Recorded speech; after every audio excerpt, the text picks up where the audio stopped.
My name is Caitlin McConnell, and I'm here today with Rob Collins of Chaney Monument Works, who is going to share about changes in the monument industry. We're at Chaney Monument in Gainesville, Missouri, and the date is September 12th, 2024, and this oral history is part of Buried History, a series on death and burial customs produced by Missouri State University Libraries and Ozarks Alive. So thank you very much for visiting. Thank you. Well, so, basically this series kind of encompasses a lot of different aspects of traditions and different, customs and different aspects of the death and burial industry, I guess you'd say. Right. And I wondered, kind of just from your perspective, can you kind of give a little bit of the history? How did Chaney Monument start? It was back in the 30s, right? Okay. Yeah, 1935 is whenever Leonard Cheney actually started the company. I've been told by another individual that actually he had bought another company that was called Boone. Boone Monument Company here in Gainesville, which was actually started in 1894. Wow. Which would put us at the same age as Century Bank of the Ozarks. Wow, that's right. So, but we counted since 1935. But Leonard was a hard worker. He had worked out in Oklahoma and lost both of his hands. Oh, my. One eye to a dynamite caps went off in his hands.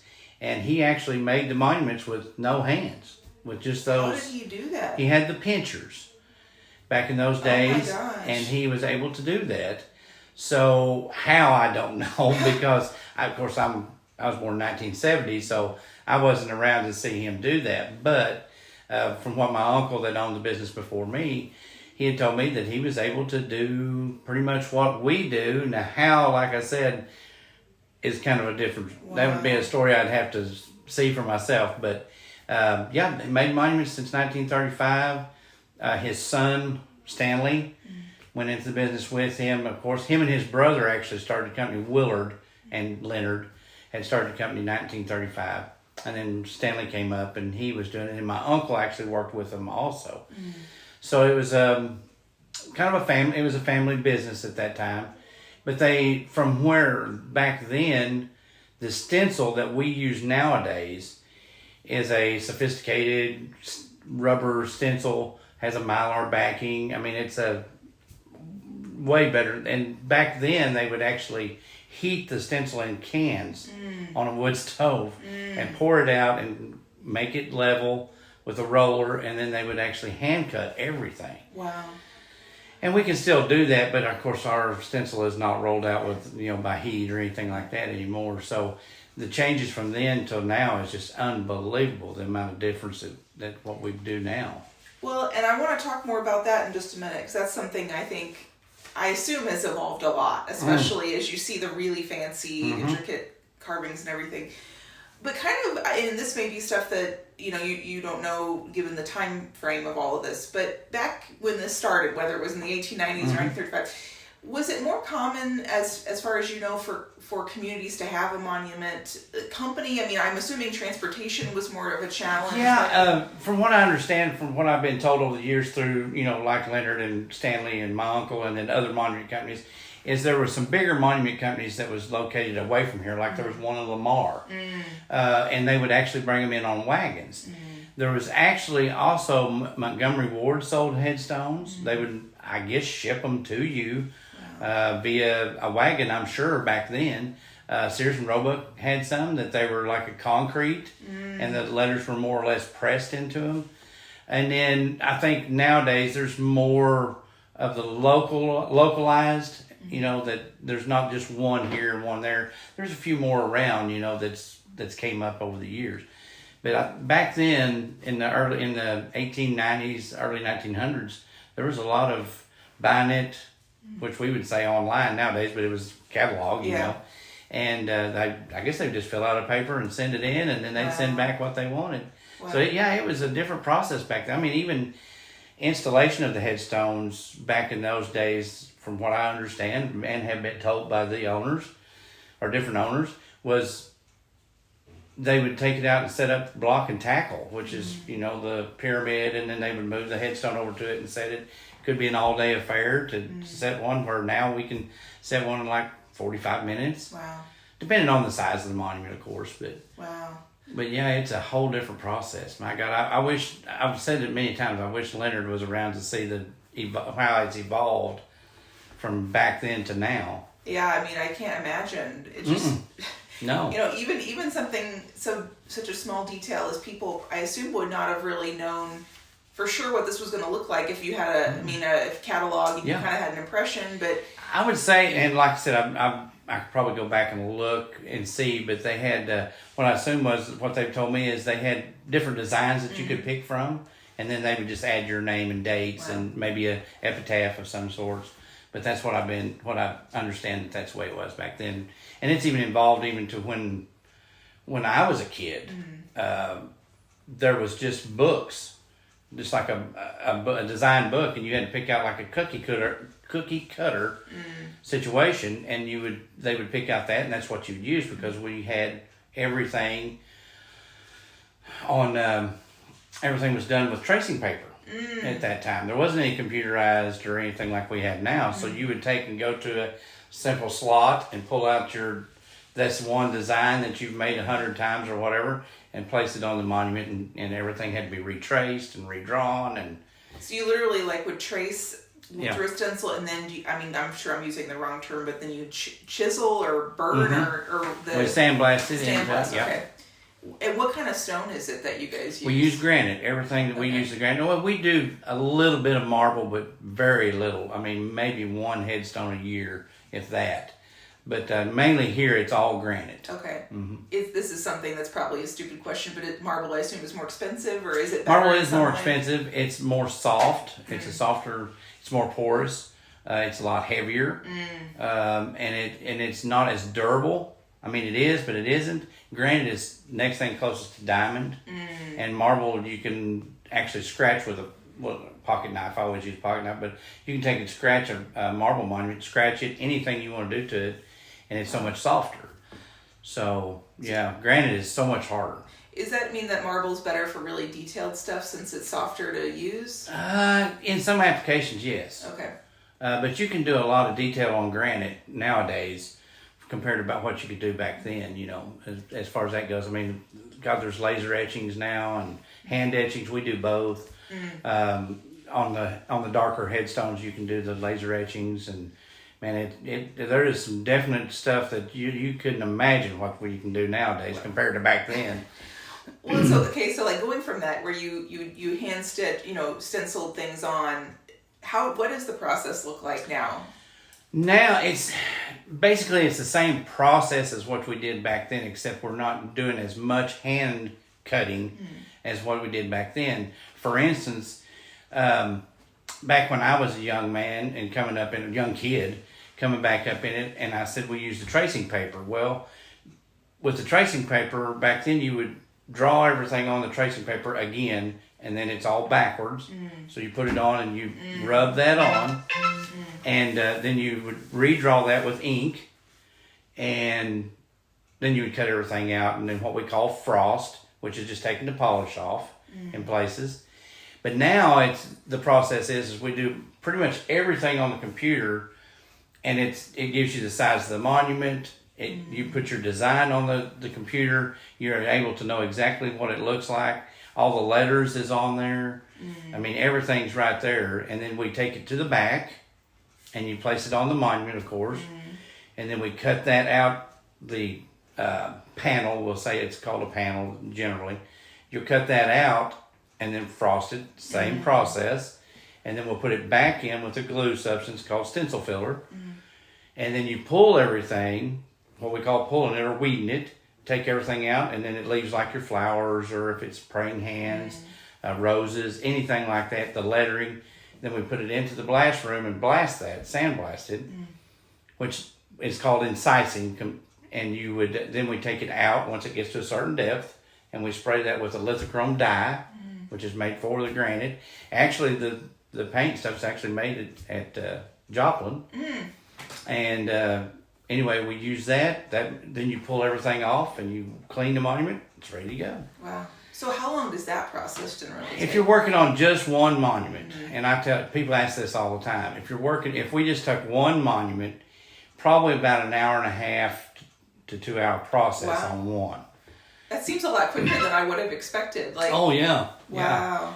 Compared to used to, I mean, it was an all-day affair to make one if you was lucky. Yeah. You know, back in those days, because like in an issue of those Ozarks County Times that they did a write-up of us, and I told them, I said, look, we started out in a chicken house. This was literally a 6-foot ceiling chicken house, more or less, wow. and everything had to be moved over to a hoist, or our hoist moves back and forth. Mm-hmm. You had to take everything to it. Now we can make up to 6 monuments at a time. Wow. There's 3 of us that work on the monuments at any given time. So, but generally about 4 at a time is what we work on. And generally we could do 4 in a day, maybe more depending on the size and the complications of it, of course. You know, you mentioned, and this I've got a part B question off of this too. Okay. Like seeing how intricate I've noticed stones in cemeteries being these days. Do you see any kind of consistency with what people got in the past? Like you mentioned, the praying hands, the flowers. Are there anything like that is kind of carried over that's still pretty common? Yeah, really. I mean, the use of flowers is a huge. We'd still do a boatload of flowers. Praying hands, as I mentioned, is a big thing. But the continuation of wedding rings, people want wedding rings a lot, as you know, a couple do. But really, I mean, just your basic everything. Now, it's gotten more intricate and what I do with people nowadays, like I said, the cookie cutter designs that we used to have, is I mentioned to people, I said, look, you don't have to have the regular flowers, dogwoods, roses, you know. I tell them, did they have a hobby? Was it hunting? Was it fishing? Was it race cars? You know. So we tried to get that incorporated into, like, if it's a man and a woman, a double headstone, as we call it. On his side, if he was a deer hunter, we'll say, for instance, put a deer on his side. And if she liked to sew or gardening or something, we try to. So it's not just. I guess you're not encompassing just one person. You know, and that's the other thing with double headstones is you get people, the husband or wife has passed away, and they want to make it all about that person that's passed away. And I have to remind them, I said, well, you know, this is your headstone too. Yeah. You know, you have to remember that you're going to be on it one of these days, so we want to try to bring things together, which a lot of the etchings and stuff that we do encompasses things that both of them were tied to together. Is that the majority of how it works, where people, like somebody passes away maybe unexpectedly or whatever, and then they have to come buy a stone? Or is there a large chunk of people who come in proactively and it's like, we just want to go ahead and do this? So used to it was, you couldn't give away what we call a pre-need headstone. People just didn't want to see their name on a headstone. Just thought it was morbid. You know, had that said many times. But nowadays, you see a huge amount more people coming in and going ahead and getting their headstone taken care of, so the kids don't have to do it. They get what they want, because, you know, and it's always said jokingly, but they always come in and say, well, we don't know if the kids will even get us anything, you know. So, you know, or they may get us a creek rock, or, you know, that's what and it's always said jokingly, of course, but we do a bunch of the pre-needs anymore. Now, not generally for a single person, but the married couple, yes. And we do a fair amount of single folks that are older and never going to marry again, and just want to go ahead and get theirs out of the way, and so yeah, that's a big thing now. But like I said, used to, you just couldn't do it. People just would not do it. Is there kind of I'm sure it varies a lot depending on the specifics, but is there kind of a general price range that most of them fall between that you do? Yeah, I mean, we try to keep our price low for the community because we service a big area, quite a big area. We try to go about 100 miles north, you know, in a circle. We cover all north central Arkansas, pretty much to Marshall, Mountain View, Arkansas, and then pretty much Fordland, you know, that way, and then Branson and West Plains. Wow. So we cover a big area. And there's several other monument companies around that, you know, and we're good friends with all of them, don't have any, but we just try to keep our prices as low as we can for the, but yeah, I mean, as far as the gray headstones are the most economical. There's so much of the gray in Elberton, Georgia, the granite capital of the world, as they call themselves. But then you get into the other colors, there's only certain places you can get certain colors.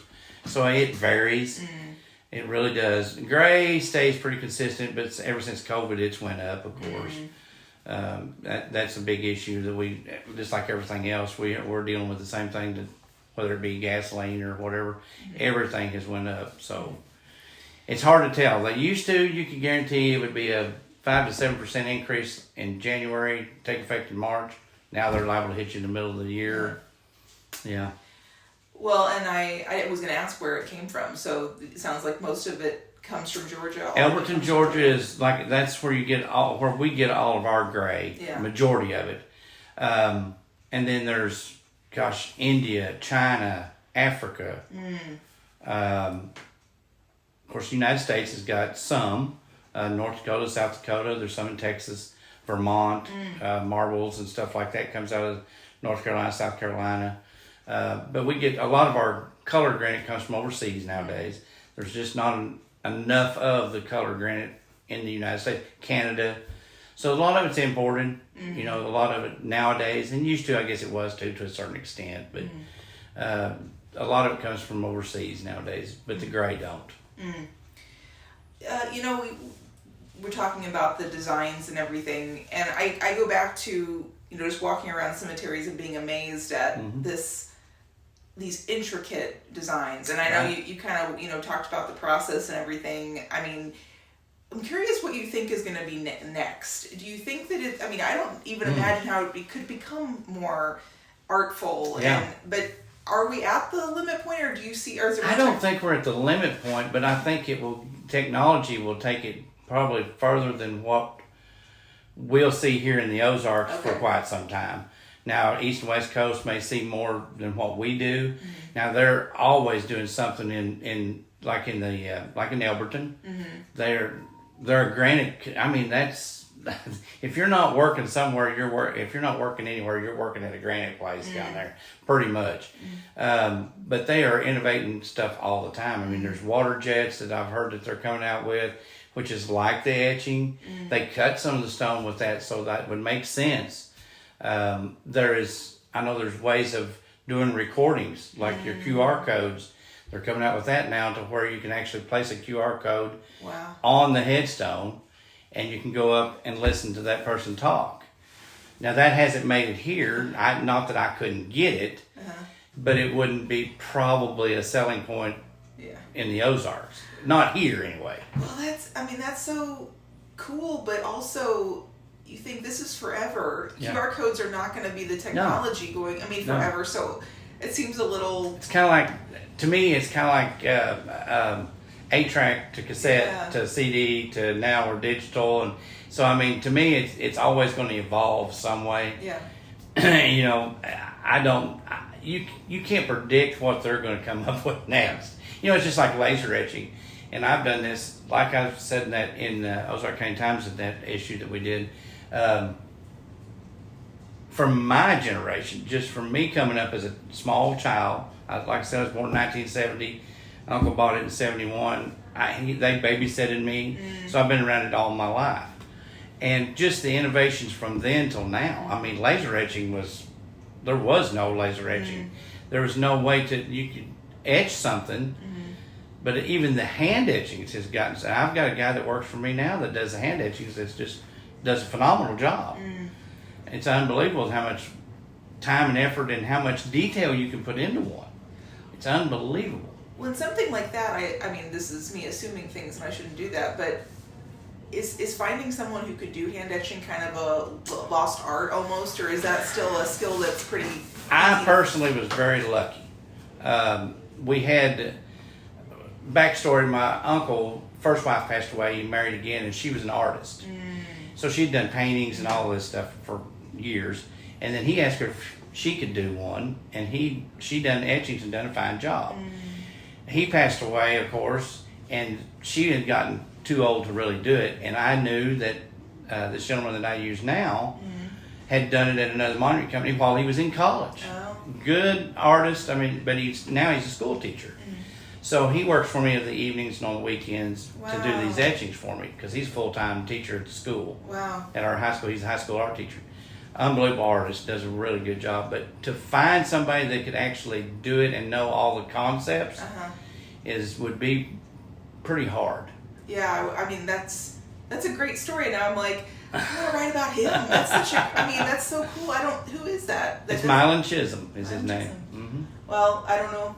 Maybe if you and him were open to letting me do a story about him, that'd be great. He does a good job. I mean, he worked at West Plains Monument, Coffee Monument at West Plains, and while he was going to college, and then shortly after he got out of college, then he got the teaching job, and then he hadn't done it for years. And then I called him up and I said, "Hey, would you be interested in doing my etchings for me?" And he said, "Sure." What is there a type of etching that has to be done by hand versus the laser? Does it matter? To me, the hand etchings are more personal. As far as doing a scene. So we have a lot of people around here that wants their farm, their house involved in it, cattle. So I mean, he can incorporate all that stuff, and I mean, it's a really. We had a lady in here the other day that had a whole they'd done logging and they had cattle, and so you got to incorporate that into this whole thing.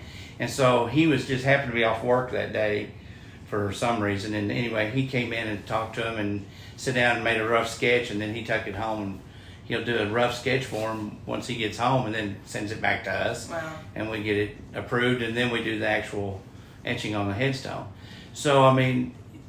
Then you get into the laser etching. Now I use it more for portraits because it's hard to get on a portrait to get the detail and the actual, I guess, I don't know what the right word. I want to say photogenic the fine tune the face and the teeth and the eyes, and that's the huge thing. Eyes and your face, of course, is what people hone in on. So. The laser etching is, I mean, it's you. I can take a picture of you and put it on there, and it's you. So, like in that case, you would, scan an image in or whatever, and then like the computer somehow processes it, and then like you put it into a laser, and then the laser just goes and basically draws on the stone. Yep, it sits in a bed, and the laser goes over the top of it. Wow. And it actually goes in everywhere it's supposed to put it. All it's doing is taking the polish away. Oh, okay. So it's a polished blank, and then they go in and they do the polish. Then they etch that on there. The computer puts whatever you put into it. Wow. If you put a fade around the face or an oval or whatever, it'll put it in there. You can take stuff out. It's like Photoshop, more or less, but you can add, take away, put hair on somebody. It's really something else. Wow.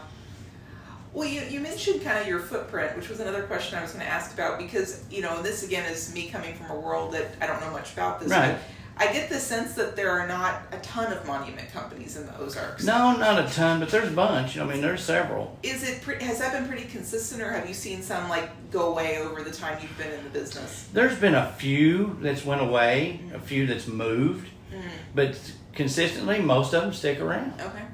Really, I mean, the ones at West Plains have changed hands. The one at Harrison has changed hands a few times. The one at Branson, I think it's been the same company for quite some time. But there's a lot of smaller places like me. We're not huge. We don't claim to be huge, but we branch out as far as we can.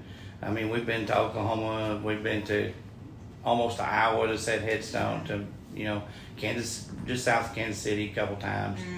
But generally it's here localized. So, I mean, that's what we do. There's kind of a running joke between me and West Plains. There's a cutoff at Bakersfield. Okay. It's like, I don't really advertise over there. He doesn't advertise over here. If we get a headstone over there, we go. If we don't, or if he gets one over here, he comes over here. Yeah. We're not going to, get mad because somebody that lives on the east side of Ozark County may end up going to West Plains. They may do all their shopping in West Plains.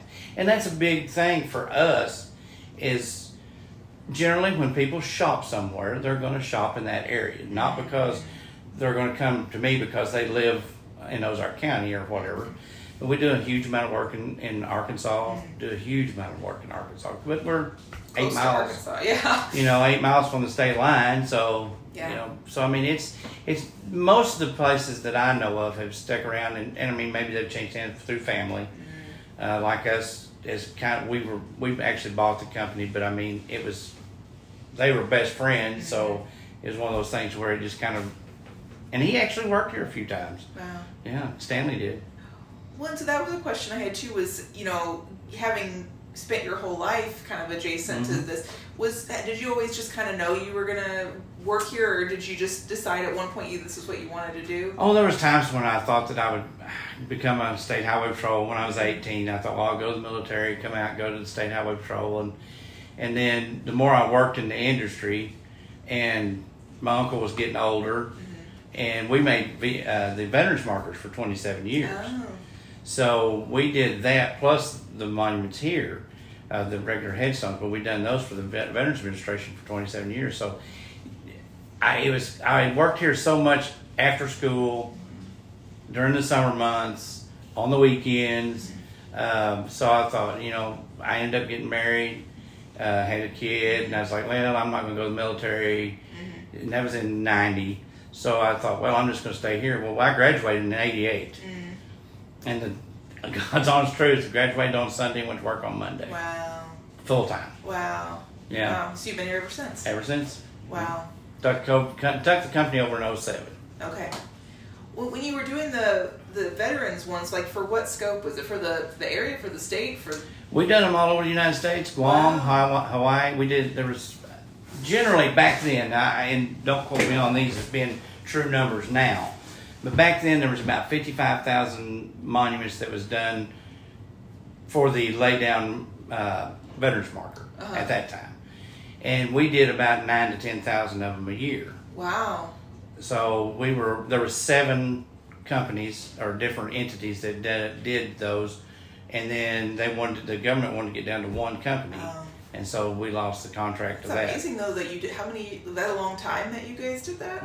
Wow. 27 years, yeah. Wow. Started out with 100 a month years ago, back in the early 80s, and then it went from 100 a month to 200 a month, and then we went up to 900 a month, and then it just kind of snowballed, and then we done marble and granite, and it was quite a bit of deal. It was a big deal at one time. So it would have been a huge shift not to do those anymore after they changed. Well, they're kind of a pain in the butt. Okay. And from the dealing with the government, let's put it that way, it was nice to do for the veterans. It was a huge thing to do for the veterans. Didn't have any trouble with that, but it was the bureaucracy and stuff of doing it was really the biggest part of it. Yeah, it was hard to do, really, to keep up with them. Wow. Well, okay, so off of that, another question I had was, through these interviews, I've kind of gotten the sense that people's attitudes, or even, through people I know and everything too, that people's attitudes sort of towards funerals and burials and all those things have changed with time. Right. And that, fewer people are being buried, maybe what we'd say a conventional way, more cremations, things like that. Have you guys noticed shifts in terms of what people want, or if they don't? Are there fewer people wanting headstones, like things like that? We went through a period of that, yes. Okay. Yeah, there was a period of when I can remember when cremations came into this part of the country. It was out there, but it hadn't came here. There wasn't even a crematory around here for years, and so people went through, I'm not going to get cremated, and all this. Then they started doing that. Well, when they really went big, I'll say, with the cremations, people thought, well, I'm just going to keep my mom or my aunt or my grandma and grandpa at home. Won't have to spend on anything on a monument. And then that went away to more like, well, we don't have any place to even go put a flower. Yeah. To go and mourn this person. Yeah. Even though they were at home on the mantle or in the closet or wherever they kept them. Then there was a shift to now more people want to go, if they do get cremated, they want to have a spot to go out and have a place to mourn that person or grieve. And to me, everybody needs it. If you don't put anything out, even if it's a small marker, how would anybody know after a few generations that person even existed? Yeah. So even if it's an in memory of headstone, everybody needs something to that nature, in my opinion. Not because I'm a monument company, just in my way of thinking. Yeah. Well, that's, a little bit of an abstract question for you maybe, but you see a lot of cemeteries. And, that's something that I've wondered and been concerned about for a long time, that we're seeing dwindling, I get the sense anyway, that we're seeing dwindling numbers of people, whether it's a small country church that's closed or a family cemetery that people just they moved away or whatever. When you guys go and place headstones. I guess when you're placing them, they're probably still a relatively active cemetery. There aren't places that just are kind of forgotten that people there are buried. is and ain't. There is places that has not been a headstone set in or a grave or a burial, I should say, in years. And then there'll be that one person that wants to go out there and be at this local little cemetery. The biggest part I see is from me being from a kid going till now. Okay, from what I see is that from going when I was a kid, they would go and have it Memorial Day. They would have the dinner on the ground. People would come down there. They'd have the business meeting. Everybody would donate. Now it's hard for these little country cemeteries to keep going because mowing is expensive, and they don't have the dinner on the ground. People's not as interested in stuff like that. So that's the huge thing that I see. It's not that the cemeteries are not active. It's the community that's not active within the cemetery. That's interesting. But you're right, though. I mean, and whether that's people aren't as connected to, they just don't live in the same places. No, and that's true. Yeah, people, generations of family move off. Yeah, and then you have these cemeteries out here with people that was buried in, say, 1940. Yeah. Well, if that generation of people had moved off and went to Springfield, say, for instance, and worked, and that's where their home was now. The generations after that don't pay as much attention about this, and it's not because of disrespect. It's just that you've moved on. So, in my opinion, that's what hurts the old country churches out here, or not country cemeteries, is they just don't have enough interest in the people that's buried there, and the generations that has moved on and maybe not even lived here for 40 or 50 years, or maybe even longer. So that's the hard part for me is I hear from a lot of the sextons that they'll say, well, we just don't have any money. People don't, we can't do this, we can't. And a lot of people think that, the cemeteries that they're buried in, that the cemetery's going to come out there and clean the grave off and they're going to mow it. And then they get mad because they haven't done that. Well, we don't have the money. You're going to have to, take care of some of this. And it's really gotten to be a problem. That's the sad part about it. We mentioned the sextons, and in terms of how you guys work with the cemeteries, is it a kind of a standard process, like a family or a person comes in and buys a stone, and then do you just kind of show up with the stone at some point? At some cemeteries, yes. Okay. Yeah, in some places they want us to call and give us some notice, and then they'll go out and mark where everything is. They want a certain place, and that we get into that a lot nowadays. Used to no, but nowadays they've got. Cemeteries are not getting donations of land either. So these little cemeteries that are running out of room, used to people would say, well, I'll give you a half acre or I'll give you an acre that borders them. Now they're wanting to sell it. They don't really want to give it away. So that's hard for these little cemeteries. So they're trying to get every aspect of every inch that they can get in that cemetery. So they want us to make sure that we get our monument in the right place so they don't infringe on someone else being buried there. So yeah, there's several that we do, and then there's a lot that we don't. When you go to set a monument, what is the process to do that? Well, like you said, some of them we call, but if we don't, then we just go out and we have a contract that shows whether it's got a metal marker, like the funeral home marker, whether it's a cremation, grave, which way it faces. Okay. That we have to know before we make the headstone. And then we just get the stone, load it on the truck, and then we go out to the cemetery and find that person's grave. If it's a double headstone, we have to make sure we get it in the right spot, of course. And then we dig a foundation, and we fill that foundation full of our base rock, and we level all that out, and then we put a base down of the headstone, and then the die, which is the top part, we seal that down to the base and make sure everything's level, and we place dirt back around it real nice and make sure everything's clean before we leave. And that's just a little process, I guess you'd say.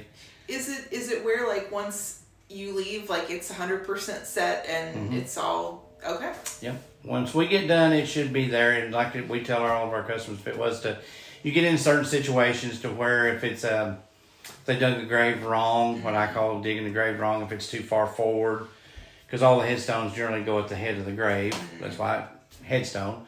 But if they dug it too far forward and part of our monument is on the grave, because of the row we have to go in, then I'll tell them, so look, if that tips, or, we try to make it where it doesn't. We dig foundations, and we try to do everything we can to get it not to. But if it does, call me and I'll go back and take care of it. But generally, it's a done deal when we get done. We have to go back out to the cemetery when someone's passed away, if they weren't passed away when we said it, and we put the name on there or the date, their final date on there at the cemetery. Okay.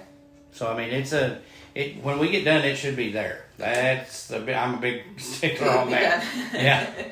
Don't want to go back twice. Well, especially for you with all the distance, that would be. Yeah. It's not just right down the road necessarily. Yeah, and, I mean, like we do a lot of local stuff, but we do a bunch out away from here. Yeah. We have to take certain, we call it runs. We'll make a bunch of headstones going to Harrison, say for instance, or make a bunch of headstones going in the direction of Mountain View or Marshall or Mountain Home, Norfolk, Flippin, Yellville.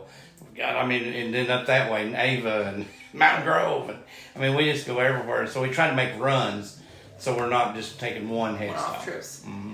Well, and I'm almost done with my list of questions, but I just thought when you said that, how do you actually move the tombstone off the truck? Like, do you have a crane, or do you have people? Okay, I'm like, because I'm assuming these are hundreds of pounds. Oh yeah. Some of them weigh.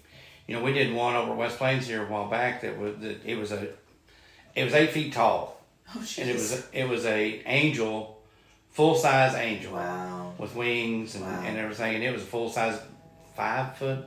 I believe it was 5'1", 5'2", and then another sub base underneath that, a pedestal that it sat on, and then another base underneath that on concrete. So it was 8 feet, and his dad's was 8 feet. So we tried to keep them comparison. So just the pedestal that it sat on was over a ton.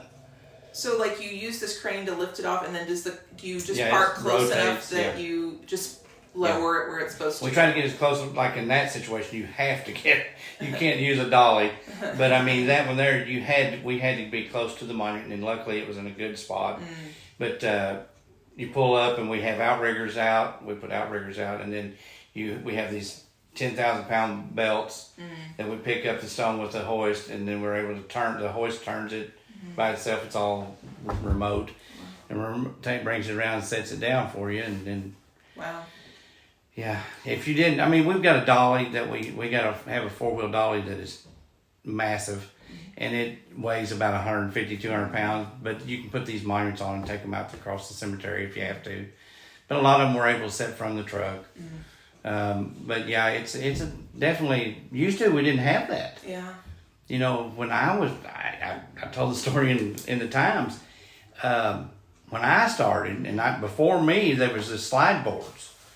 You literally had the truck, and I'm assuming probably with a wagon too, but on the truck we would load it. We had a loading ramp, and you would take it out on the dolly and set it on the headstone on the truck. Then you would take the sideboards off the truck and lift them off, and they hook together, and you would take the monument and slide it down on carpet. Wow. Down to the ground. Then you'd use your dolly to take the headstone over to where you were placing it. Wow. And then we got a hoist that was pump up, like a jack, but it had a side piece in it, and you put this little handle in it, and you would jack it up. Wow. And it would take it up about a quarter inch at a time. And so then we got one that we actually put a starter motor on that one to where it would be automatic. And then we moved on to one that was remote, and now I just bought a new one. Last year I guess it was, year before last, and it's all remote where it's not tethered. Wow. I can walk anywhere I want to and do what I need to do. Wow. So I mean that's even evolved. So I mean the evolution of the monument industry in my little short period of time. I mean really, let's just say 50 years that I've been involved in it. The evolution has been, you really and truthfully can't keep up. If you really wanted to, you would spend. Oh God, there's no telling how much money just trying to keep up with the industry. Wow. Yeah, it's unbelievable, really, what we do nowadays compared to what they used to do. Well, I think those are all my questions. Is there anything I didn't ask that you think is important to mention or that we didn't talk about? Not that I'm aware of. I mean, you pretty much covered, of course, it takes a lot longer to get a headstone anymore.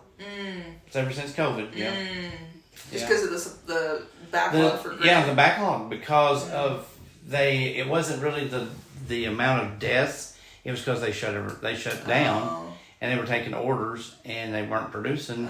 And so one company told me they were about 9 million pounds behind. Jeez. And about 7 million pounds right now. Wow. Behind on just getting out monuments that they didn't produce. Wow. So yeah, that put a big strain on the monument industry. We're all in the same boat. Because you're all from that one supply, it sounds like. Or general, if it's all from Georgia. Or there's thousands of granite places. I mean, honest to goodness, there's thousands of places you can get granite from. But there's only a few that I prefer because we've used them for years. The quality's good. And I like good quality granite for my customer because you don't have, like I said, you don't go back and you don't redo. Yeah. So, I mean, we use a good quality company. If they don't produce like we think they should, then we move on and get somebody else. Yeah. But we've been very fortunate in the monument industry to have some good companies that really take care of us and don't have any issue. But the length of time. I remember they did a story up in Springfield on that one headstone that I think it was a police officer. Oh yeah, that took forever. Mm-hmm. Yes. Yeah. Yeah. And I was thinking to myself, well, yeah, probably. Mm-hmm. But they didn't tell her that. Mm-hmm. And we try to tell the customer up front, they'll ask, about everybody will ask how long it'll take. And we try to tell them up front, well, we had to order it or something. It'll probably be this amount of time.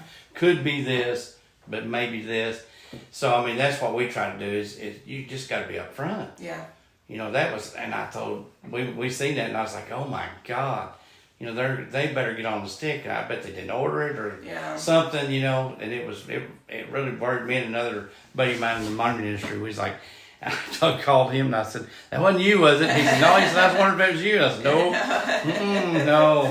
no. I said, I would have done something. I would have went to Georgia and got one. You would have fixed it. Yeah, I would have fixed it. No, that was not. But yeah, the time frame, that's a huge thing on people. Because I tell people all the time, before COVID, we were 60 to 90 days. Is what because we were able to get the headstones quicker. Nowadays, it's about 6 months. And if you order one, it takes about up to a year. Wow. If it's a special cut or something. Wow. Yeah. Wow. And it used to not be that way. And another thing that's changed is the supply that used to, when I was younger, they kept stock. Our granite companies kept stock. They don't do that anymore. They make it as needed. Wow. So that's a huge factor. Wow. Because usually you call up and say, well, I need a 3-foot die and a 4-foot base. Oh yeah, I'll get that right out to you. It'd be down there in a week or so. Not anymore. Wow. They produce everything that they make. Wow. And it's sold before. It's kind of like Ranger boats down here. They don't make a boat unless it's sold. So I think that's what the country's come to is they're not going to have a big bunch of stocks in here. They don't want probably pay the storage and also even though they know monuments is probably going to be used. Yeah. They don't want to pay for that. Wow. That cost of making it and not maybe selling it. Yeah.